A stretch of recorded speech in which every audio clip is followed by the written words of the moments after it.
everybody. Today we are going to discuss about a poem called The Road Not Taken, written by the famous poet Robert Frost. This poem is often included in our syllabus and it's a very interesting one. Today I am going to discuss the inner meaning of the poems, the poetic devices or the figures of speech that has been used in this poem, and of course a detailed summary of each stanza that can help you become confident about this poem and make you exam ready. Alright, now let us start our discussion. So, the poem is called The Road Not Taken. I'm starting to read the first stanza. Two roads diverged in a yellow wood, and sorry I could not travel both, and be one traveller. Long I stood, and looked down one as far as I could, to where it bent in the undergrowth. So here the poet is making us imagine a particular situation. What is the situation? Understand that.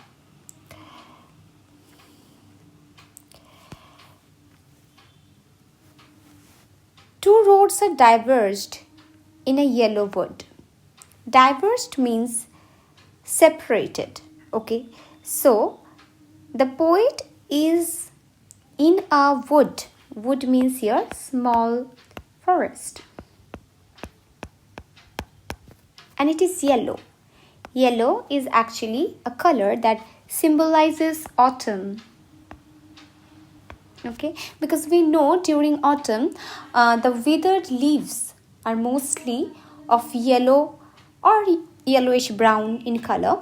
So imagine a small forest that is full of yellow leaves, withered, dried leaves, and the poet is traveling inside the wood, and he has come across a strange place where two roads are diverged in that particular point.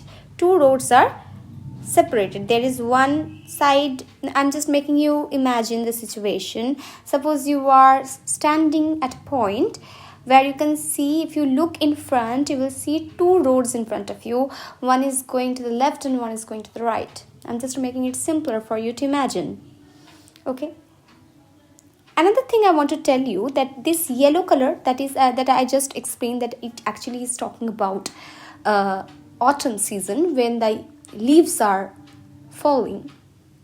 Okay, but this autumn season means something more, because when poets, especially, or artists, talk about deeper meaning, these seasons have actually some inner meanings in it. Like spring is related to youth. Winter is often related to death.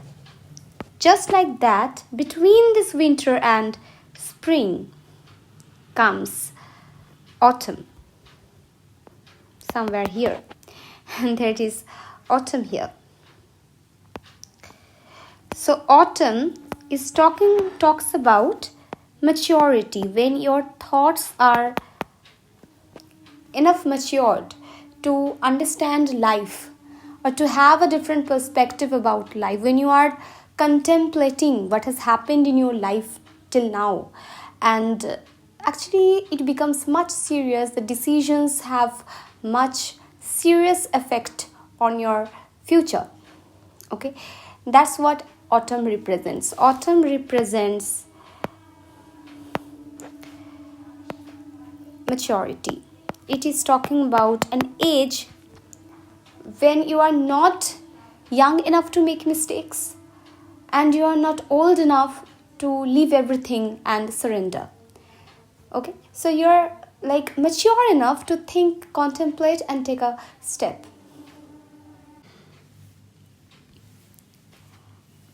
And sorry I could not travel both, and be one traveller. Long I stood, and looked down one as far as I could. Now, to enjoy the poem, actually, you have to look at the small intricacies that the poet has used. See, and sorry, so the poet is actually apologizing. to whom is he apologizing? Is he like anybody who is answerable to anyone? No, actually he's apologizing to himself. He's sorry, that means he's sad that he could not travel both means both the roads, and be one traveler.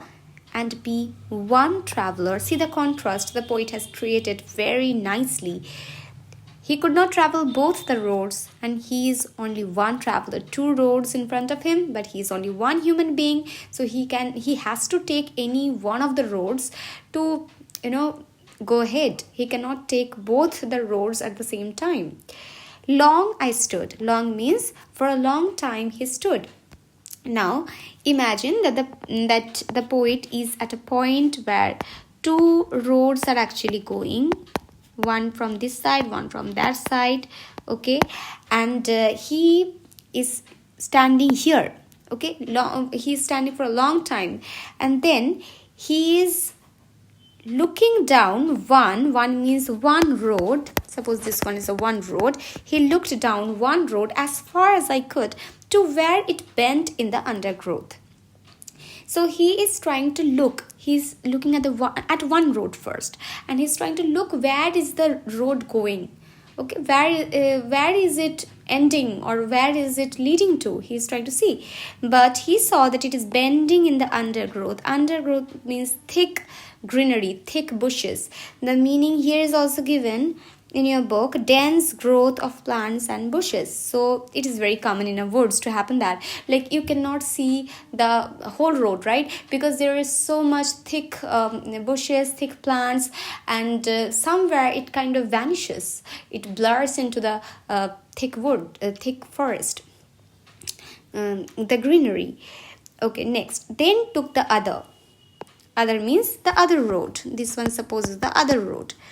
So first he looked at one road, then he took the other, just as fair, like this, just as nice, and having perhaps a better claim. Maybe this other road has a better claim, because it was grassy and wanted wear. So when he looked at the other road, he thought that it is a better choice. Why? Because it looked more grassy, it looked more green, and it wanted wear. It wanted wear means it was like it was not trodden. I'm using the word trodden.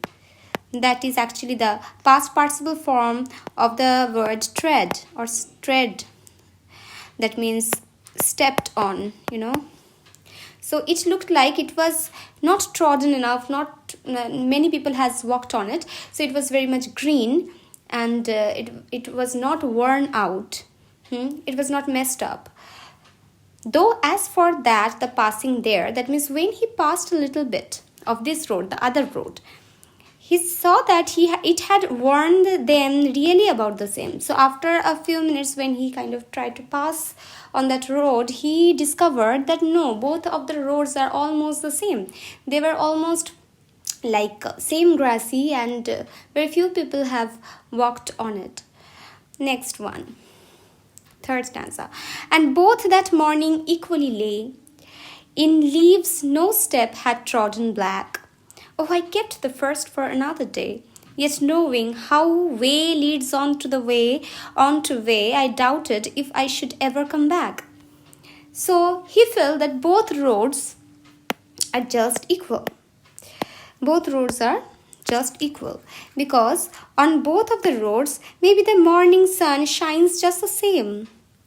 Morning equally lay means the sun shines on both of the roads just the same amount, and the leaves, that means the grass, the greenery is just the same, and leaves no step had trodden back. I just explained you about the word trodden black, because when human beings like walk on a particular grassy road, grassy path, that place will not be green enough after a while, because it will be trodden and stepped on, and it will be like crushed, and it will turn black or brown, right? So, but both of the roads were green enough, as if nobody has walked on them. Now, I kept the first for another day, but this time the decision making was extremely difficult for the poet. But he had to take one decision. So he thought that I will take the second road, and I will keep the first road for another day.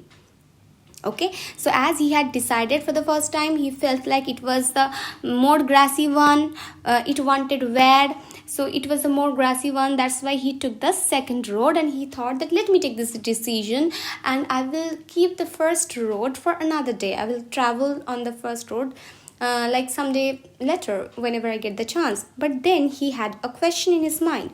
Yet knowing how way leads on to way, I doubted if I should ever come back. But he again remembered suddenly that it is not so easy actually, because one way, if he takes suppose this way, it can lead on to another way, and he can just go somewhere else much far, and he may lose the way to come back at the same point and take this road once again.